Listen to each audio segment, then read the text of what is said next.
tayo, tapos basahin ko. Ay ko, ha? Buti pa sila kumpleto, samantalang ako iniwan na. Ako yun. What do you It's not mean? what you think. It's not what you think. Daddy ko po yun. Sa Hong Kong po ako pinanganak. Then next day po kami sa Singapore. Doon po ako nag-study ng kinder. Then pumunta po kami ng Philippines. Grade 1 ako. Then ang sabi ni mommy, kaya kami lilipat dito kasi mas maganda yung education na English and Filipino yung magagamitin na salita. Then nalaman ko po na nung high school na po ako, hiwalay na po pala sila. Pero Yun yung nung reason. pinanganak ka, Okay po. doon pa rin yung daddy Okay mo. po. Yun, so parang, Daddy, Where are you? where are you? Yan, yun. Doon ako na-insecure yun nga pag nag-church, may nakikita ko kompleto yung pamilya, may tatay, gano'n. Isa din yun sa mga insecurities ko po, yung tatay. At least meron pa silang connection. Yung akin wala na talaga.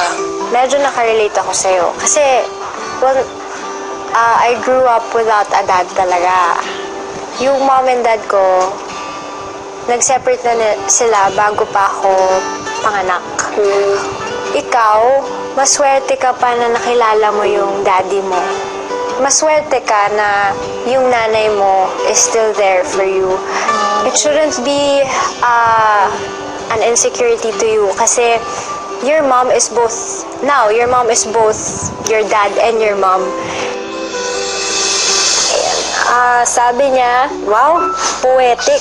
Naibigay ko na ang puso't ko't lahat, pero tila'y sa mundo ito'y di pa rin sapat. Kanina to? Joke, it's fine. Sometimes I get pressured kasi yun nga, I'm the only child.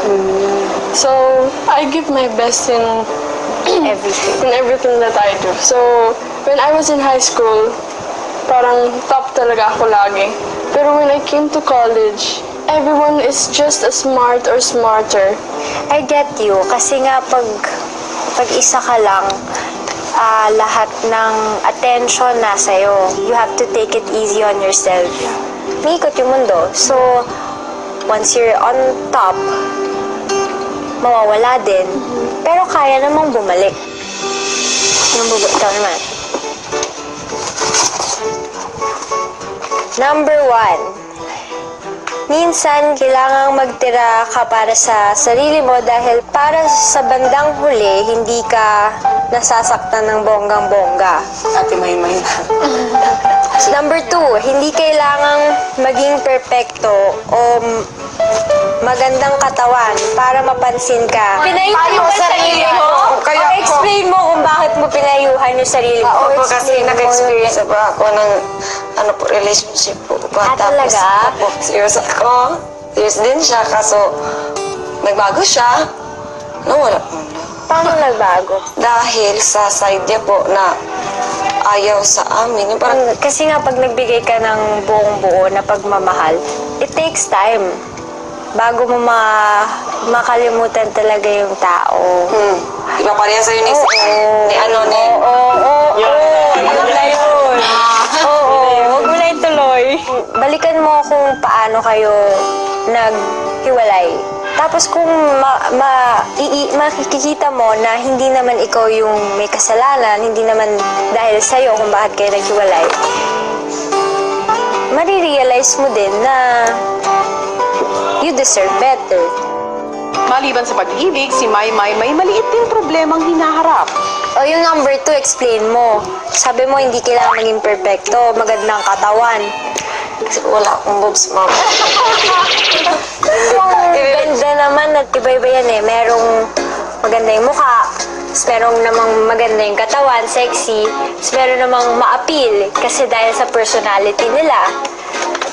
Yung parang marunong kang humarap sa tao. Hindi nga! O bakit ikaw yung napili ng mga lucky celebrity housemates? Kasi ikaw yung tumatak sa amin. Thank you, ma'am. Ayun. Ang pagkabalbon ko ang nakakapagpa-unique sa akin. Yours. Yeah. Actually, it's really my insecurity ever since. Nasa genes na po kasi ng side ng mama ko yung pagkabalbuan. Yeah. Para po sinasabi nila na something like, nagbibinata ka na ba? Ganyan. Babae ka ba talaga o lalaki? Or yung worst talaga is pinagbigay ka ba ng unggoy? Ganyan po. So, Yeah, na-surprise po ako kay Vibrey. Akala ko she's okay about being here, pero hindi pala. Your face is really pretty. It just depends on us kung paano kung paano tayo magbo-bloom. Siyempre, as a girl, it's part of, grooming yourself. Part din yun ng self-esteem mo, para sa sarili mo. I'm really happy because I get to know other girls' insecurities. Normal naman yung mga hugot nila. I felt that way din po nung kaedad ko po sila. Depende na lang po talaga kung anong gagawin mong paraan para at least mabawasan yung insecurity mo.